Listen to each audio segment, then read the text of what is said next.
Hello and welcome to Banned from the Video Store. I be your host, Stray13, and I just left the cinemas after seeing Transformers 3, Dark of the Moon.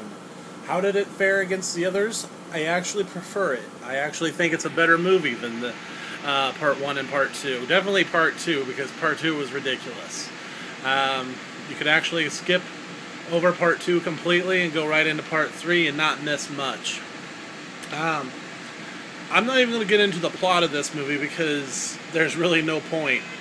But I gotta say, it was a better movie. I could have done without the 3D, but the 3D was like, it definitely didn't spoil you. But it was nice. I mean, there were some cool scenes in it. Definitely better than Green Lantern as far as the 3D space scenes and stuff like that. But let me get into a few things about this movie that my problems with it. We start the movie with not Megan Fox walking up stairs in her underwear, and all I can think of is, boy, they definitely sold her on what she's supposed to be doing in this movie, because she's clearly not supposed to be acting. In fact, in many scenes, it's so funny because, like, there can be explosions and, like, Bumblebee getting ripped in half and Optimus Prime, like, fisting Megatron, and then she'd be like... And, like, it's like, are you really posing? Are you posing in the middle of this battle scene? Because that's exactly what it looks like. John Turturro was in it again, and I gotta say, why is he in these movies? Why is John Turturro in these movies at all? He actually brings nothing to the table in this movie. And I'm sure a lot of people are like, oh, he's funny. No, he's not. He's just kind of a waste. Like, I understand why Shia LaBeouf's in it, and he's actually better. He's getting better and better. There was no robot heaven in this movie, which is always a plus. But one of my biggest problems with Transformers in any of the movies is the action scenes. Like, you can have, like, Optimus Prime fighting a bunch of Decepticons, but, like, when you were a kid, you knew who was who. You're like, oh, Sideswipe is punching, Rat Trap in the face. I know they weren't in the same movies or shows, but come on, geeks, give me a break. Like, okay, these two are punching each other in the face. I get it, I know who they are. This one, you're like, did Bumblebee just explode Megatron's head? No? Oh, okay, so who was that? We don't know. They don't give us names of any of the Transformers. They don't have character. The only two that, like, are remotely, like, that have remote character are Optimus Prime and Bumblebee. And then Wheelie, that little, like, remote control car, he's back in this one. And some kind of weird little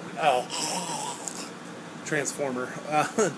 I don't know what the deal is with Michael Bay having, like, little, like, monster Transformers. But I kind of just want to say, stop it. I mean, don't get me wrong, I enjoyed the movie. I did. Laserbeak was finally in it. Laserbeak! I'm like, yes! And Laserbeak, like, actually talks instead of just running around doing awesome stuff like he did in the cartoon. And he's pretty much like... Laserbeak can turn into anything. He can turn into a television. He can turn into a computer monitor. He can turn into your mom's vibrator. Laserbeak was awesome. And I was really happy to see him. Shockwave was in it, and he was like Shockwave. He wasn't like he didn't turn into a big gun like he is in the cartoon. He's like a big fucking worm that's like, and he's really fun. Like, just like, he's like this like earthquake worm machine of doom, and I'm like, fuck yeah. But let's see, there was a new Autobot. There was Sentinel Prime, which is basically a Optimus Prime meets Orson Welles thing going on. He had, like, facial hair and everything. And what's with Autobots having facial hair? What brings that up? I mean, like, okay, they do look more human now, but isn't the point of this, like, that they're not human? And one of my other beefs about... I know it's a small thing to pick on, but it's still something to pick on. Optimus Prime has that nose and mouth instead of, like, the mouth guard. that I always thought was really cool in the cartoon. And Bumblebee, has the mouth. I always thought it was cool that, like, when he had, like, his helmet down, then, like, when he had his helmet up.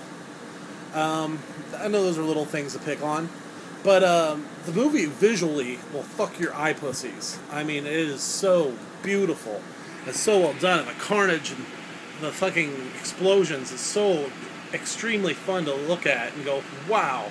And it's really dark. I mean, people are, like, Decepticons are blowing people up, and they're, like, just fucking, like, burning into ash. And getting ripped apart and everything else. It's like, this is a fucking summer movie. And that's exactly what this movie is. Don't get me wrong. When it comes out on DVD, I'm going to be like, fuck that movie. And I might be like that later. But for right now, like, it's a summer movie. And I just left a summer movie being entertained. And I think that's the important thing about summer movies. They don't have to be great.